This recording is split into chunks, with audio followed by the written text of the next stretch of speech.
अस्सलाम वालेकुम ख़वातीन व हज़रात।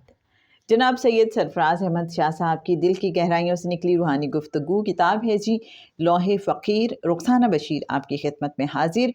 और बहुत ही इंटरेस्टिंग इन्फॉर्मेशन। शाह साहब से सवाल पूछा गया कि सुना है कि सिख भी आपके मोतक़िद और मोतरफ़ हैं। जब शाह साहब से ये सवाल पूछा गया तो शाह साहब ने अपना एक एक्सपीरियंस शेयर किया, जिसके लिए ख़ास तौर पे मैंने ये सवाल और जवाब आपके लिए चूज़ किए हैं। शाह साहब ने फरमाया कि सुनी सुनाई बातें अक्सर अफसानों का रूप इख्तियार कर लेती हैं। किस्सा सिर्फ इतना था कि मैं हज़रत बू अली क़लंदर रहमतुल्लाह अलैह की खिदमत में हाजिर होना चाहता था। एक मनफी चीज़ जो मैं अपने अंदर से नहीं निकाल सका वो हिंदू के ख़िलाफ़ तासुब है। ये मेरी इतनी बड़ी प्रॉब्लम है जिससे मैं तंग आया हुआ हूँ। वो भी अल्लाह का बंदा है, उसके ख़िलाफ़ मुतअस्सिब होना ना सिर्फ नापसंदीदा है बल्कि ये कंडेम भी होना चाहिए, लेकिन मैं इससे जान नहीं छुड़ा पा रहा। मैं मैरियट होटल में ठहरा हुआ था, उसके पास ही कार रेंटर वालों का ऑफिस था। मैं गाड़ी हायर करने के लिए वहाँ गया तो दिल ही दिल में दुआ कर रहा था कि ड्राइवर हिंदू ना हो। मैंने उनसे कहा कि ड्राइवर सिख हो तो बेहतर है, लेकिन जब गाड़ी आई तो ड्राइवर हिंदू था। नतीजा ये हुआ कि मेरे जहन पर बहुत बड़ा बोझ बन गया।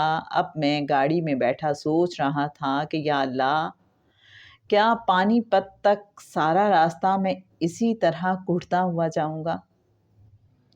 हिंदू के बारे में मेरे साथ एक प्रॉब्लम ये भी है, मैं जहाज़ से जब इंडिया जाता हूँ तो जो ही पाकिस्तान का बॉर्डर क्रॉस करके हम इंडिया में दाखिल होते हैं तो जहाज़ में एकदम से एक मखसूस स्मेल आने लगती है, जिससे मुझे अंदाज़ा हो जाता है कि हम इंडिया में दाखिल हो चुके हैं। मैं इस अजीब स्मेल से बहुत तंग होता हूँ। उस रोज़ गाड़ी में भी इसी कैफियत और कोफ्त का शिकार था। अचानक मैंने देखा कि ड्राइवर ने सामने मौजूद राउंड अबाउट से गाड़ी घुमाई और वापस रेंटल कार वालों की पार्किंग में आ ठहरा। मैंने पूछा क्या हुआ? कहने लगा मुझे बुखार है, मैं गाड़ी ड्राइव नहीं कर सकता। तब मेरे साथ एक सिख ड्राइवर को भिजवा दिया गया। हम पानीपत पहुँचे। बू अली क़लंदर साहब रहमतुल्लाह अलैह के मज़ार पर हाज़िरी देकर मैं लौटा और मज़ार से 3-4 फरलांग के फासले पर खड़ी गाड़ी में जाकर जब बैठा तो सिख ड्राइवर ने मुझे मुखातिब किया, महाराज कुछ हमारे लिए भी दुआ कर दें आप। मैंने कहा यार, तुम्हें मुझसे ज़्यादा कोई गुनहगार आदमी नज़र नहीं आया दुआ कराने के लिए जो मुझसे दुआ करने को कह रहे हो?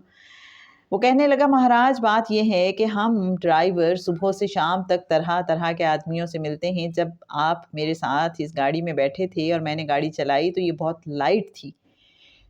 दूसरे, बम्बई से पानीपत तक ये रोज़ जितना पेट्रोल खाती है आज उससे आधा पेट्रोल इसने खाया। जब आप गाड़ी में बैठे थे तभी मैं समझ गया था कि कैसा आदमी मेरी गाड़ी में बैठा है। मैंने सोच लिया था कि जब आप अपना काम करके वापस आएंगे तो मैं आपसे दुआ कराऊंगा।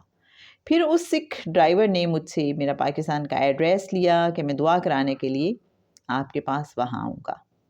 बस इतना सा किस्सा है जिसका अफसाना बना हुआ है।